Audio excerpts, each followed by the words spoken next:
Hello and good morning, my dear students.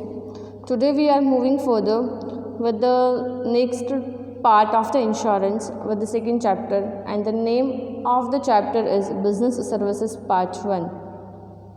So, in the last lecture, we had just studied about the types and the principles of insurance, and today we are doing the next principle, that is the principle of subrogation. When a policy is taken for an insurable product and if it is fully damaged, and when the insurance company pays the compensation, the fully damaged product's ownership will be with the insurance company.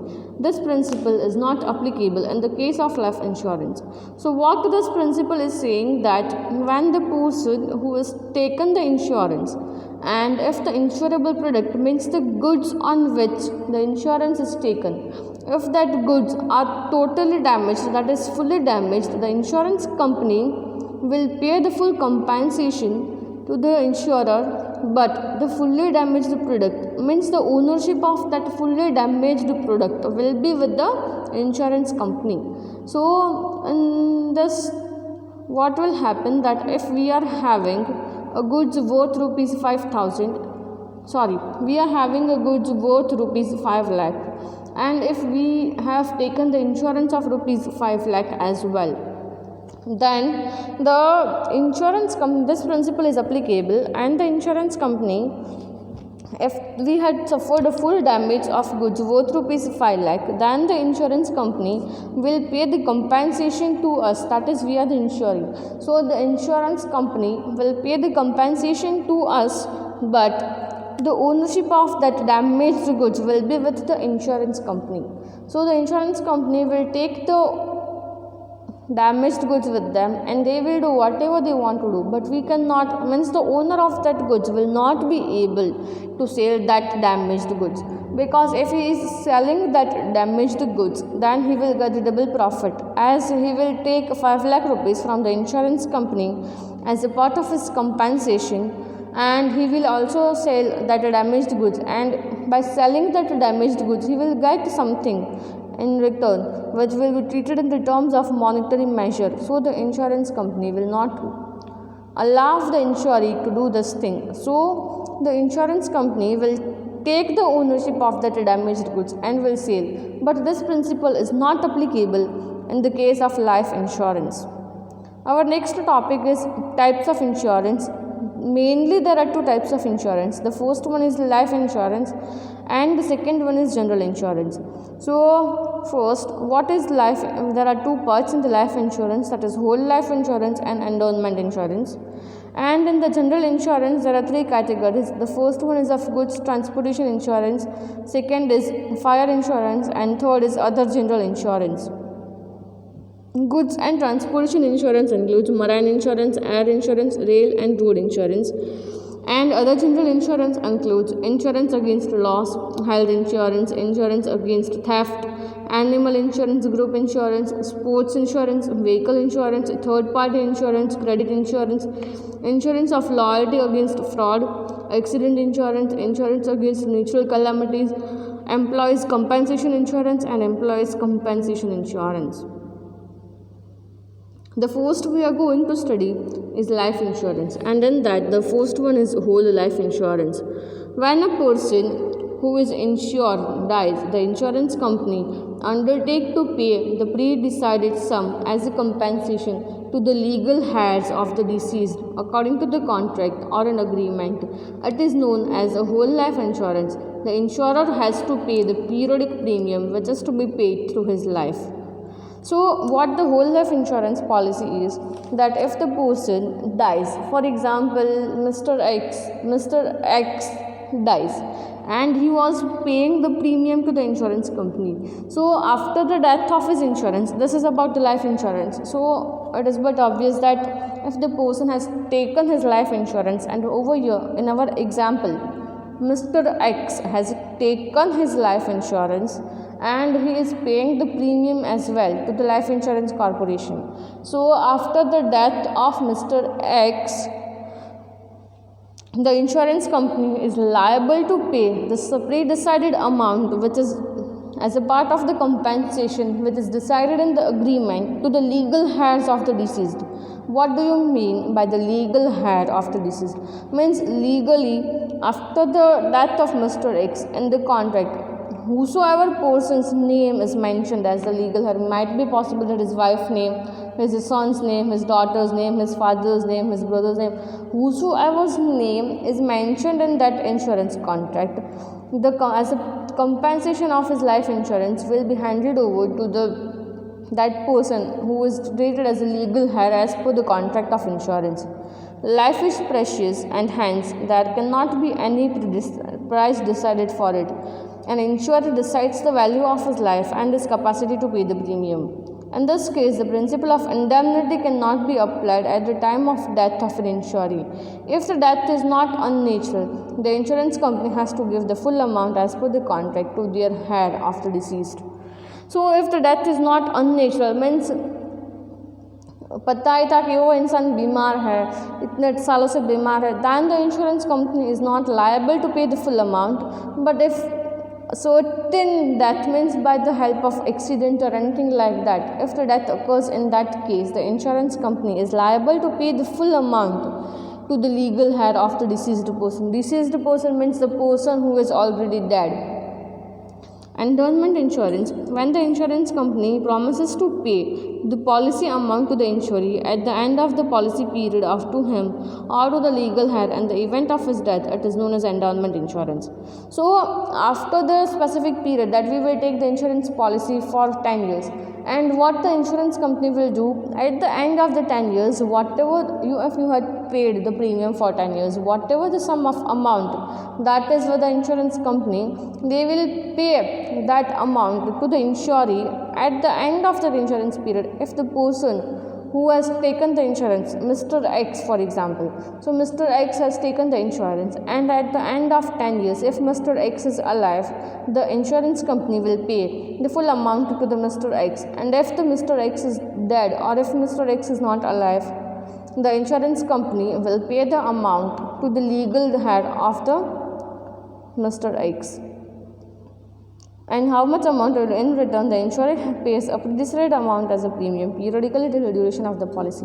And might be possible that in between the period of 10 years, if the Mr. X dies, then the insurance company will not give the premium, the compensation in between. Your policy is matured at the end of 10 years, and if Mr. X dies at the end of 7 years, so the Mr. X has paid the premium of 7 years, but what about the 2 years?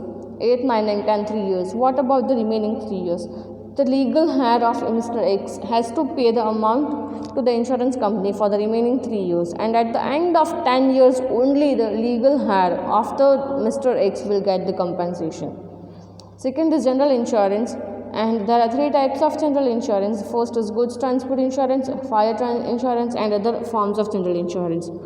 What is goods transport insurance? When the goods are transported from one place to another, there is a risk of full or partial loss or damage. There is an insurance policy for such as risk, which are marine insurance, air insurance and road and railways insurance. So, what is this policy of goods and transportation insurance? That if we are supplying the goods or we are transporting the goods from one place to another, and if there is an accident and goods are damaged, who will bear the loss? There are 2 parties, but obvious है कि 2 parties होंगी, one is buyer and another one is seller. So who will bear the risk of that loss? No one will bear the risk of that loss. Both of them have to take the insurance. So if we are selling the goods, then the seller has to take the insurance, and if we are purchasing the goods, then from whom we are purchasing, that person has to take the insurance of that goods. The first one is marine insurance. Transportation of goods through sea route is very economical, but it is risky and slow. In the 18th century, most of the international trade used to take place via sea route. Hence, it is very ancient and widely used form of insurance. Lloyd's of London was the first to start the marine insurance. This company has maintained its range of loyalty from more than 35 years. So, marine insurance means the transportation we are doing through sea route. Then it is very risky and very slow as well. But if the ship or the cruise, if by whatever means in the sea route the goods are moving, transporting, and if the ship sink into the water, who will take the insurance? So it is necessary to take the insurance of that goods. Next is air insurance. With the advent of 19th century, the movement of goods through air commenced, and this also led in the beginning of an air insurance. Air transportation is too costly and risky, hence highly valuable and lightweight goods are transported by air. The premium of air insurance is much higher than marine and railroads. So it is quite obvious that as the rates of flights are high, and if we are transporting the goods with the help of air insurance or with the help of flights, we have to make sure that the goods are of light weight and not more perishable, because it is much risky as well. So it is more costly, and the premium of air insurance is much higher as compared to marine and road insurance. Rail or road insurance. Land transit involves rail and road transit of goods. The most important form of risk involved in such transits are theft, dacoity, or damage of the products. Insurance is a form of a protection against such risk. So rail और road transport includes theft, चोरी हो जाता है हमारे goods, कोई लूट लेता है हमारे गुड्स, या we are having a problem of rain, then due to loss of rain and number of problems are there, then also the person has to take the road insurance. Fire insurance. The promise by the insurance company to pay the compensation against full or partial loss or damage of the property due to fire against a pre-decided amount of a premium is known as a fire insurance. It is based on the principle of insurable interest. The insuree should get compensation equivalent to the loss of the value of property due to fire, provided he has an insurable interest.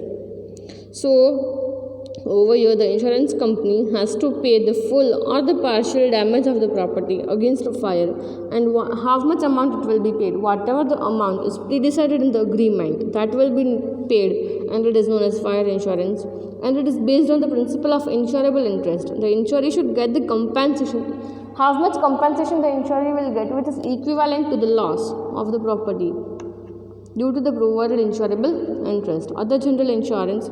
The business of insurance has grown with the time of new types of insurance have come into existence. The insurance of voice of a singer, third-party insurance to give compensation because of use of vehicles to others, insurance of labor compensation in case of accident, insurance of laborers, employees insurance, student insurance to protect general and social damage, medical insurance compensate for medical treatment, insurance against loss caused due to closure of the business unit, insurance against loss due to fraudulent activities by the employees to the employer, insurance against cancellation or postponement of any entertainment programs, sports events either due to natural or man-made risk are some of the types of other insurance. See, there is a list of other insurance. For example, if the person is working in a factory, then also the person or the employer, in the first chapter we had studied about employee and employer.